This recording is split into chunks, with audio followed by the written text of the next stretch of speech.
75-এর বুড়ো ভারত, অর্থাৎ ভারতবর্ষের 75তম স্বাধীনতা দিবসের সময়ে এইটা লেখা।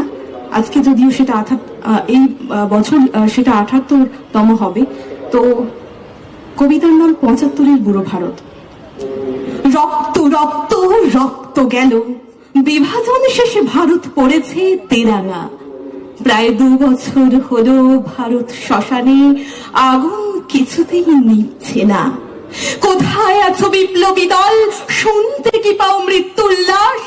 75-এর বুড়ো ভারত ফের পরাধীন, অনুজীবের করাল গ্রাস।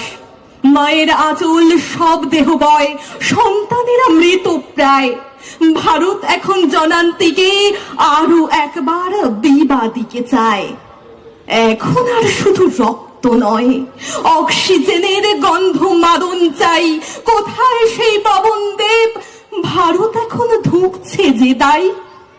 রক্ত রক্ত রক্ত কাদের, রাত্রে ফেরেনি যাদের মেয়ে। প্রত্যুষে তার কাটা জিভ কয়, যৌনাঙ্গটা নেহাত ছোট লোহার রডের চেয়ে।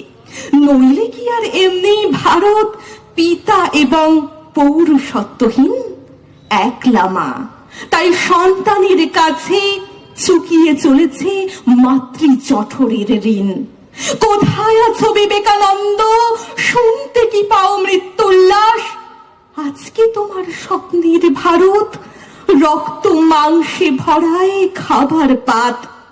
দিল্লি চলো রে নেতাজি, আমার কথা কি শোনা যায়?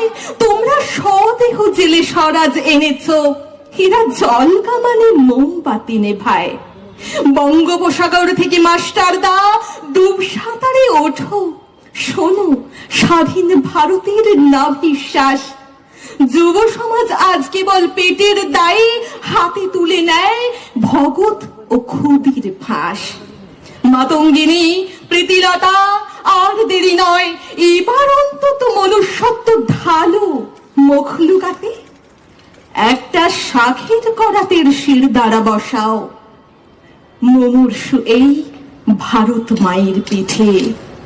একটা শাখের করাতের শির দ্বারা বসাও, মুমূর্ষু এই ভারত মায়ের পিঠে। নমস্কার।